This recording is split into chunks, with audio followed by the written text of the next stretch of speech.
Quick update on some details. Before I can paint the booster, I've got to get all the structural things done because I'll paint it and then put the foil on the front and the back. So you can see I got the back pretty much done. I've been working on the front. In the illustration, there is a diagram. Actually, part of the diagram I've highlighted in blue. There's a structure that supports the front of the fuel tanks in the booster.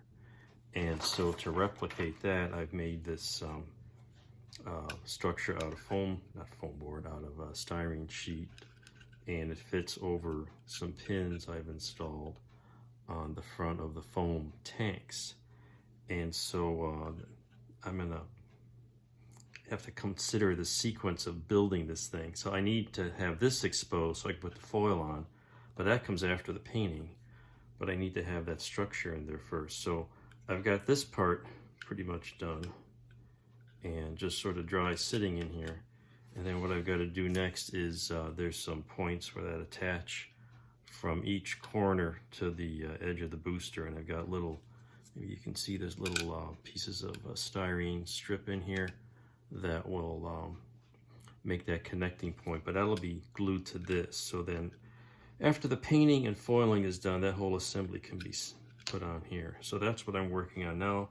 I've also incorporated, if you recall, there's a little feely device here, or maybe it's a grapple, I'm not sure, that is mounted in the booster. So I punched a hole in there, got a metal rod, aluminum rod that will fit in here. And then there'll be a telescoping member, hopefully some aluminum if I can find some, but it'll come out like that, and I can have it removable. So working on those structural features before I make a final wrap up the painting or prepare for painting.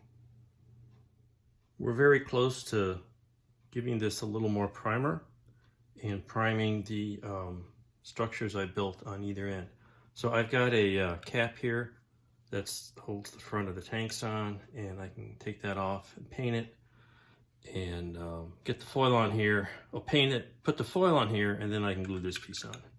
And likewise in the back, that structure probably wants a little primer, and then the whole thing will get some aluminum type color. I've got a couple of mounting pads for the reaction control system, and the illustration only showed one on the side here and none on the top, so I'm just putting two on either side. And you can see I've got this rod in here ready to accept a some sort of a device that will reach out and touch other objects in space. There we go, something like that. So it's coming along.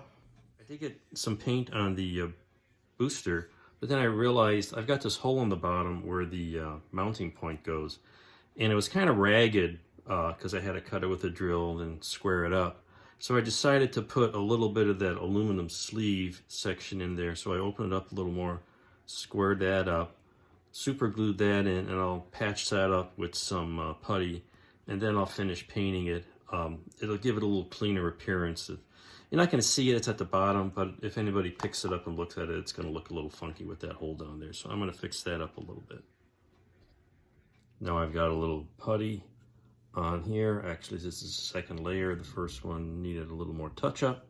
So this is just a slow, gradual process as usual whenever you're fixing up a seam, essentially. Okay, I got a little primer on the patch here, and looks pretty good. Might need a little bit of sanding, but then I can paint right over that, and we'll be hitting that with some more aluminum on the booster stage.